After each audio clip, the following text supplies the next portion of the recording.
يا نبي الله وصحبه يا نور صلى الله تعالى صلى الله تعالى عليه وسلم عليه وبيت سنة بسم الله الرحمن الرحيم شهد الله أنه لا إله إلا هو والملائكة وأولو العلم قائما بالقسط لا إله إلا هو العزيز الحكيم. ترجمہ سماعت فرمائے اور اللہ نے گواہی دی تو اس کے سوا کوئی معبود نہیں، اور فرشتوں نے اور عالموں نے انصاف سے قائم ہو کر اس کے سوا کسی کی عبادت نہیں، عزت والا حکمت والا۔ شہید اللہ انہ لا الہ الا ہو، اور اللہ نے گواہی دی کہ اس کے سوا کوئی معبود نہیں۔ یہ آیت مقدسہ کیوں نازل ہوئی؟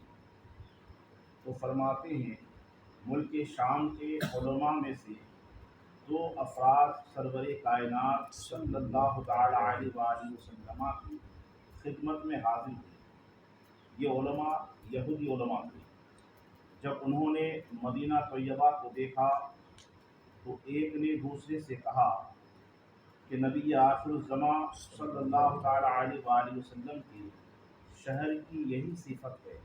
جو مدینے کے انہوں نے آب و ہوا کو دیکھی، وہاں کی خاصیتیں دیکھی، کیونکہ پہلی بار داخل ہوئے تھے، کہ ہم نے جو کتابوں کے اندر ہم نے پڑھا ہے تو وہی صفت ہے، شہر تو وہی ہے جہاں نبی آخر الزماں تشریف لانے والے ہیں۔ آگے کہتے ہیں کہ جو اس شہر میں پائی جاتی ہے، پھر جب حضور پرنور صلی اللہ تعالیٰ علیہ وآلہ وسلم کی خدمت میں حاضر ہوئے تو نبی پاک صلی اللہ تعالیٰ علیہ وآلہ وسلم کی صورت مبارکہ اور اوصاف کریمہ کو تورات کے مطابق دیکھ کر فوراً نبی کریم صلی اللہ علیہ وسلم کو پہچان لیا۔ جو تورات کے اندر انہوں نے پڑھا تھا، جو ان کی آنکھیں ایسی ہوگی، ان کے زلف ایسے ہوں گے، جو صفت وہ پڑھے تھے ظاہر میں وہ سب سامنے آ گیا، اور عرض کیا کیا آپ محمد صلی اللہ تعالیٰ علیہ وآلہ وسلم؟ تاجدار مدینہ صلی اللہ تعالیٰ علیہ وآلہ وسلم نے فرمایا ہاں۔ انہوں نے پھر عرض کیا کیا آپ احمد ہیں؟ کیونکہ آپ کے نام دو تھے۔ حضرت عیسیٰ علیہ السلام نے کیا بتایا کہ میں تمہیں بشارت دے رہا ہوں کہ میرے بعد ایک نبی آنے والے ہیں اور ان کا نام احمد ہوگا، کیونکہ حضور کا نام آسمانوں پر بھی احمد ہی ہے۔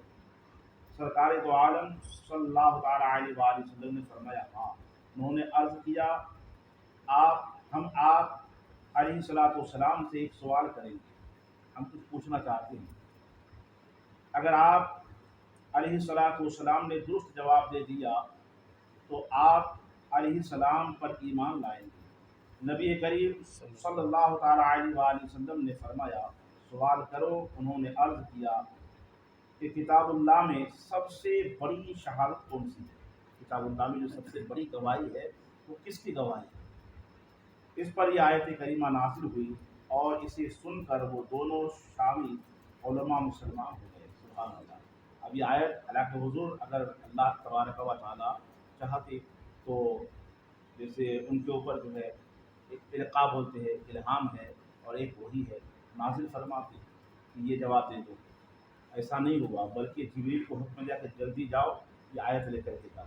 اور سب سے بڑی گواہی آپ نے کیا سمجھا کس کی گواہی ہے؟ شروع میں ہے شہید اللہ انہ لا الہ الا ہو، یعنی جو سب سے بڑی گواہی ہے خود خدا کی گواہی ہے۔ خدا نے کیا فرمایا کہ ہاں میں ایک ہی ہوں، میں خود اس میں گواہی دے رہا ہوں۔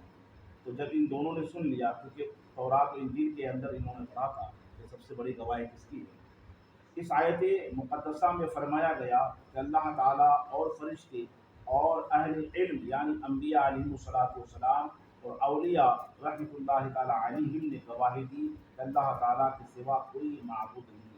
اس گواہی میں یہ بھی بتایا کہ سب سے پہلے اللہ کی گواہی، پھر جو ہے انبیاء کرام اور فرشتے اور علماء کی گواہی۔ اس سے معلوم ہوا کہ اہل علم بڑی عزت والے ہیں، کہ رب کریم عز و جل نے انہیں اپنی توحید کا گواہ اپنے ساتھ بنایا۔ لیکن علماء دین سے مراد علماء ربانی ہیں، یعنی صحیح العقیدہ، جن کا عقیدہ درست ہے ان علماء کا یہاں شمار کیا جائے گا۔ اور صالحین علماء ربانی وہ ہے جو خود اللہ تعالیٰ والے ہیں اور لوگوں کو اللہ تعالیٰ والا بناتے ہیں، یعنی خود بھی متقی ہیں اور لوگوں کو متقی بناتے ہیں، یا خود نمازی ہیں دوسروں کو نماز کی دعوت دیتے ہیں، جن کی صحبت سے خدا عز و جل کی کامل محبت نصیب ہوتی ہے، جس عالم کی صحبت سے اللہ تعالیٰ کے خوف اور حضور نور صلی اللہ تعالیٰ علیہ وآلہ وسلم کی محبت میں کمی آئے وہ عالم نہیں بلکہ ظالم ہے۔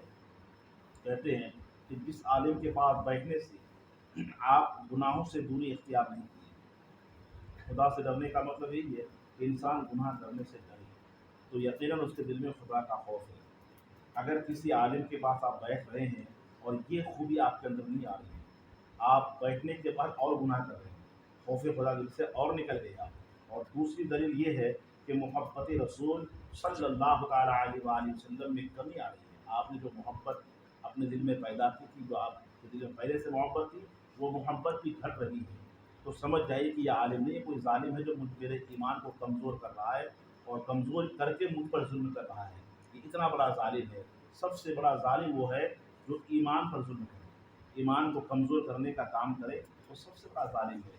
تو اس آیت مقدسہ سے خلاصہ ہو گیا کہ ہم ان کے پاس بیٹھے جہاں بیٹھنے سے میرے دل میں اللہ کا خوف پیدا ہو اور عشق رسول میں اضافہ ہو، تو یقین جانیں کہ وہ بارگاہ صحیح بارگاہ ہے، آپ صحیح جگہ پہنچ گئے ہیں، جہاں جانے کے بعد دنیا کی محبت دل سے نکل رہی ہے اور آخرت کی طرف دل جھک رہا ہے کہ مجھے بھی دنیا چھوڑ کے جانا ہے، مجھے بھی دنیا چھوڑ کے جانا ہے۔ ادھر سے جاتے ہیں تو کچھ اور خیال ہوتا ہے، لیکن وہاں سے جب آتے ہیں تو آپ کے دل کی دنیا بدل رہی ہے، آپ کے دل کی دنیا میں ہلچل مچا ہوا ہے، یعنی زیر و زبر ہو رہا ہے کہ کروں تو میں کیا کروں۔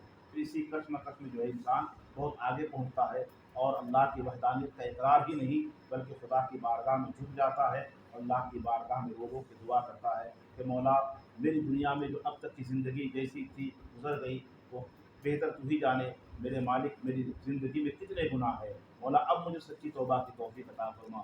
تو اس کے دل میں خوف خدا کی یہ علامت ہے کہ جب کسی اچھی بارگاہ میں پہنچنے کے بعد وہ بار بار استغفار کر رہا ہے، اللہ کی بارگاہ میں جو ہے توبہ کر رہا ہے، تو یقین جانے وہ اللہ کا بندہ کامیاب ہے۔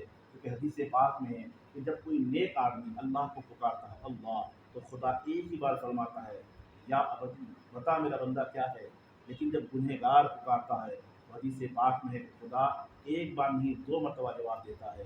صحابہ کرام نے عرض کیا حضور ہم سمجھ نہیں پائے کہ نیک بندہ اگر خدا کو یاد کرے ایک کے بدلے میں ایک ہی جواب ہے، لیکن گنہگار جب یاد کرتا ہے تو پھر اللہ 2 مرتبہ کیوں جواب میں ارشاد فرماتا ہے کہ بندہ بتا تیری کیا تمنا ہے۔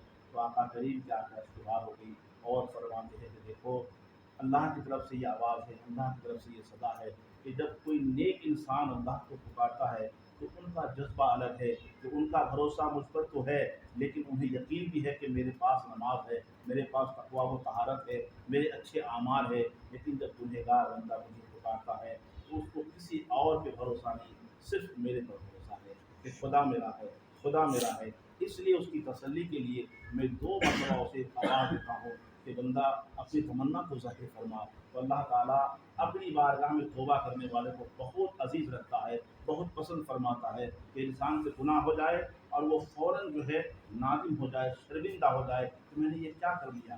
پھر جب شرمندہ ہوگا تو ظاہر سی بات ہے خدا کو یاد کرے گا، خدا کی بارگاہ میں وہ توبہ کرے گا۔ تو اللہ تبارک و تعالیٰ فرماتا ہے کہ مجھے ایسے بندے بہت پسند ہے۔ حضور نے یہاں تک فرما دیا اور لوگوں تم گنہگاروں سے نفرت نہ کرو بلکہ ان کو ہدایت کی باتیں کرو، نصیحت کی باتیں کرو۔ تمہیں معلوم نہیں ہے اگر اس قوم میں کوئی گنہگار نہیں ہوتا تو اس قوم کو پھر اٹھا لی جاتی، پھر ایسی قوم کو جو ہے لائی جاتی جس میں کچھ لوگ گنہگار بھی ہوتے اور اللہ کو رو رو کر کے یاد فرماتے، یاد کرتے۔ یقین جانیں کہ گنہگاروں سے ہمیں نفرت نہیں ہے بلکہ گناہ سے نفرت ہے۔ اس گناہ سے ہم اس کو کیسے بچائیں، اس کی ہمیں اور آپ کو کوشش کرنی چاہیے۔ اگر کوئی گناہ کر رہا ہے اس